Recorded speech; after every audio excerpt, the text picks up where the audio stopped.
Hi guys, Milan Stamitz here. So in today's video I wanted to give you a couple of practical examples so as to the kind of approach that I think works best for auditions, whether it's for professional orchestras or for schools or for any kind of audition you're interested in doing. In some of my past videos I talked about how imagination is the most important thing. So I wanted to use this opportunity today to actually demonstrate this on three different pieces, on a little bit of Bach, the C major suite prelude, on a little bit of the Stamitz viola concerto in D major, and on an excerpt which will be the prelude from Rosenkavalier by Richard Strauss. So if you watched some of my videos over the last couple of weeks, you might remember that the most important thing that I said that we need to convey, that we need to transmit to the listener, that we need to really be consumed with if we are to have and bring maximum impact to the audition is imagination.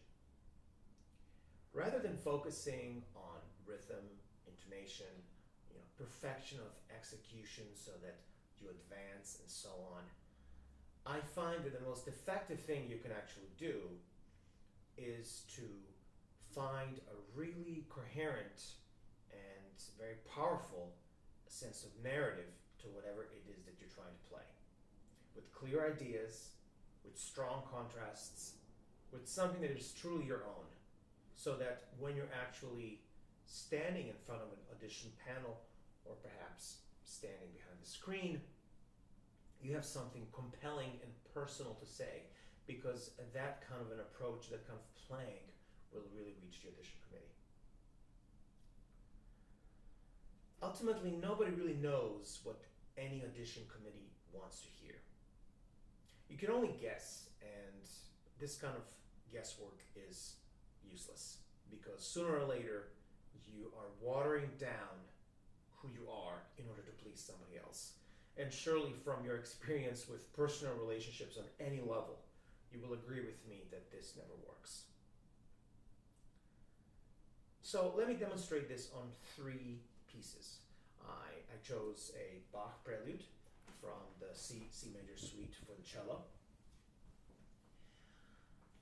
People ask me how to play Bach for an audition, and unfortunately this is a bit of a minefield. This is true. The music of Johann Sebastian Bach is probably the oldest music they regularly play. There is just so many layers of tradition and prejudice and opinions layered upon it that, whether you like it or not, you are likely to please some people and offend others. And sometimes you're likely to offend your people that you're playing for. But the way that I've chosen to approach this is to play this in as personal a way as possible, because you really want to try to find your own way. As far as something more practical, because it's 2019, ultimately you want to show that you're aware of the historical performance movement, and you want to show that you have a decent awareness of the kind of string playing that existed when this piece was written. So I would generally say sparse use of vibrato, playing mostly in lower positions, which I would in general suggest to all violists everywhere for all repertoire, but it certainly applies to baroque playing. And in general, not to look for the kind of colors that came later in the Romantic era as string playing got more complex technically and instruments also changed. So let me demonstrate what I would do with the C major suite. Basically, I would play it as I would play it in a performance, the way that I believe it should be done with the factors that I just mentioned. So let's hear it.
So I try to focus on the same values that I would advocate in any performance. A strong sense of narrative, a strong sense of knowing what you want to say, significant and audible contrasts, so as to the ideas, so as to the harmonic changes that you find in the music. Just generally what you think good musicianship is. You have to rely on yourself here. You want to hear something that's gripping. Somebody that comes into an audition and plays in a way that demonstrates awareness, sensibility, and a broad sense of the narrative within a piece immediately jumps out of the mass of applicants who, truth be told, are largely trying to stay afloat and play perfectly so they're not eliminated. So I would advise you to rise above this and go in there counting on wanting to say something significant to those who are listening to you and thus differentiate yourself from the rest. Now, as for the concerto, I picked Stamitz. It is a piece that I love, and I actually think it is a fantastic audition piece. It's a fantastic piece to be able to hear what a player is truly capable of. Violists will know that this piece is tricky. It's hard to play. It's technically far from easy. It's musically rather engaging. It's a bit like Mozart Light for the viola. It's just fabulous. I love it. If I was picking an audition repertoire for an orchestra, I would definitely want to pick this piece. So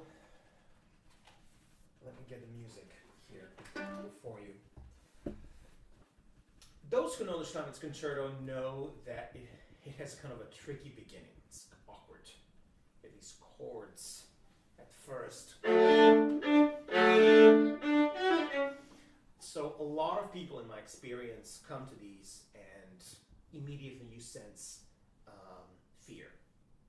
You sense fear of failure. You sense concern that they will not be executed properly, that they will not sound good.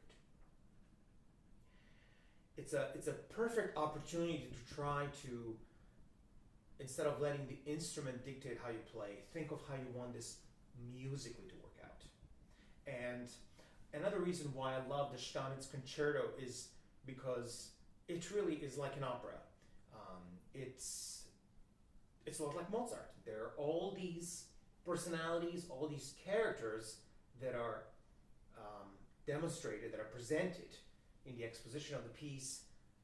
And each of them is something that you want to give the right kind of weight and character. So this makes the piece very engaging. If you think of it as a creative opportunity, you are in a totally different universe from the one where you're just trying to play well. So the beginning, I would say, is something kind of modest, not yet exuberant, and as the piece progresses, you get these virtuosic passages, and you want to enjoy them without sounding concerned or cocky for that matter, and so on and so forth. So let me play a little bit of this.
etc.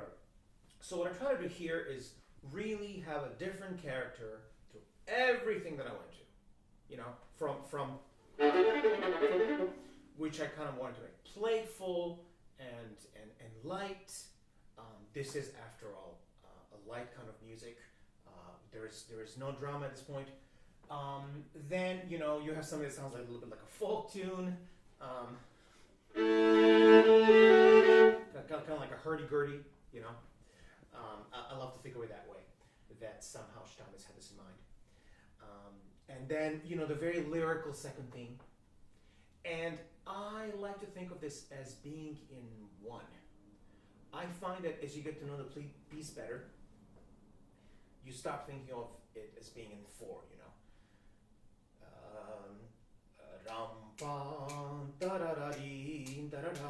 You know, that's for when you're first working on something and you're not secure with it. And then as time goes on, you hear it into and then ultimately it's in one. And this kind of approach gives you a lot of freedom of phrasing, gives you better flow. It certainly is flowing a lot less if you think of it as four or as a two. And in general, I would recommend this for interpreting pretty much anything. You want to have a true sense of rhythmic freedom and patience, because I find that a lot of people who are auditioning sound like they're playing from a piece of paper. They sound like they are unable to let the music breathe. They feel a sense of urgency to play through it and play it well. But that sense of urgency actually ultimately demonstrates itself in a lack of breathing, lack of flow. So you want to avoid this as much as possible. So that much for the Stamitz. And the last thing I wanted to show you, actually, let me show you the last collection of excerpts I worked on. So let me just put my viola down here.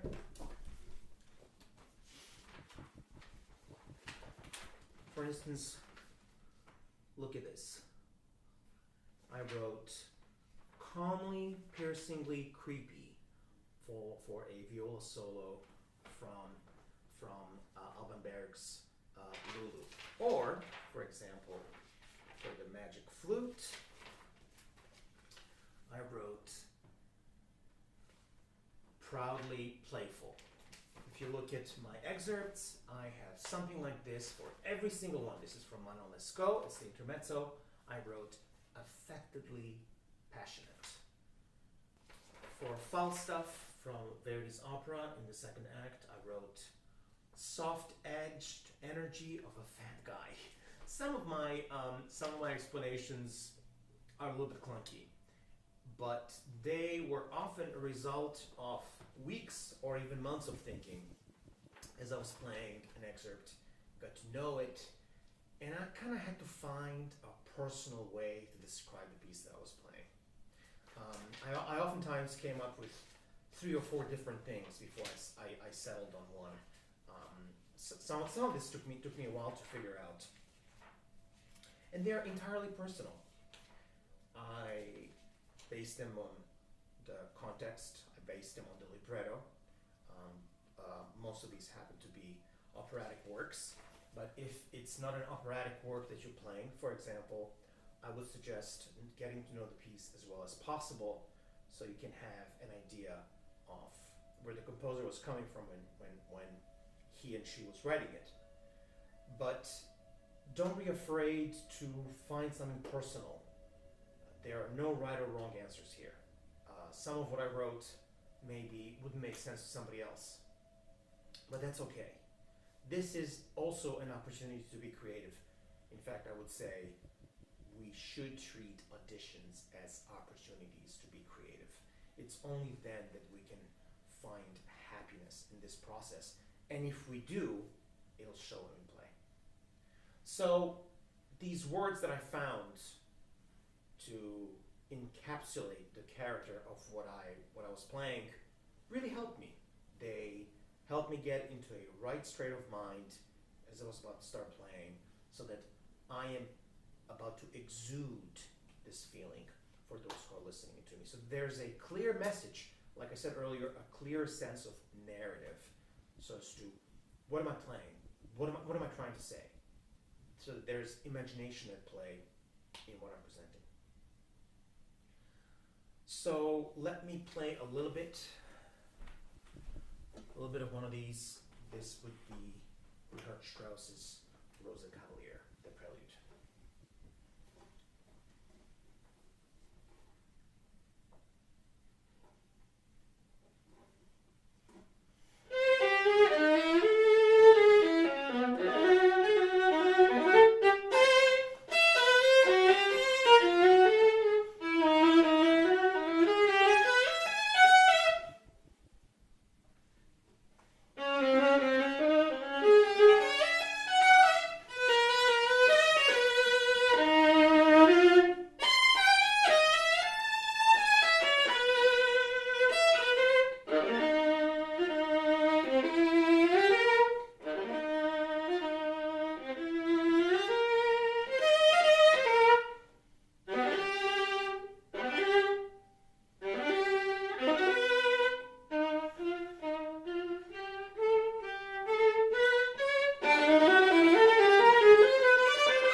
Excerpt because actually I found it rather difficult to find the right mood in it, and it was, however, well worth the effort. It is something that you absolutely have to try to find. What I wrote here was floatingly hedonistic. Again, it makes sense to me. It meant to me that it really needs to flow on a this hugely exuberant kind of feeling. And yes, it is hedonistic. I mean, if you know the opera, this will totally make sense to you. It also is just something so, excuse me, so luxurious, so rich, so over the top. I knew that I wanted to have this feeling as I was playing this. So, don't get me wrong. Of course I spent many hours learning this. If you look at my music, there's a lot of fingers in there. I practiced this with a metronome, with a tuner, with a drone, that is, which is what I usually do. Of course I worked on the technical precision of my playing, but never was this my ultimate goal in this whole process. I did not go into an audition wanting to be the strongest instrumentalist in there. I mean, I don't believe that this is what wins any audition, and I suggest never bothering with this approach. I really focused on imagination, not only because I think it's the best approach, but because it is also fun for me. You want to be in that creative mode when you're actually, in a sense, in charge of your audition. You're the one who is creating, as opposed to the one who is responding or reacting to what you think this situation requires of you. In other words, you're not passive. You're not doing what you're expected to so you can win this job or get the seat you want or get into the all-state orchestra. No, I chose to be the one who's actually creating the narrative of the piece and how I want to go in there, giving something truly personal and something that I really care about, and offering it to those who are listening to me. So, to summarize, imagination is what wins.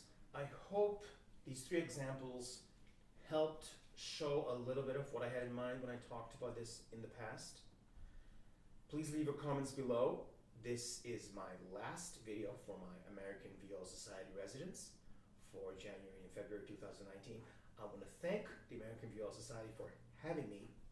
I greatly enjoyed making these videos and sharing my thoughts on viola playing and music in general. thank you very much, and I look forward to hearing from you and to meeting all of you in person, I hope sometime soon. Thank you so much.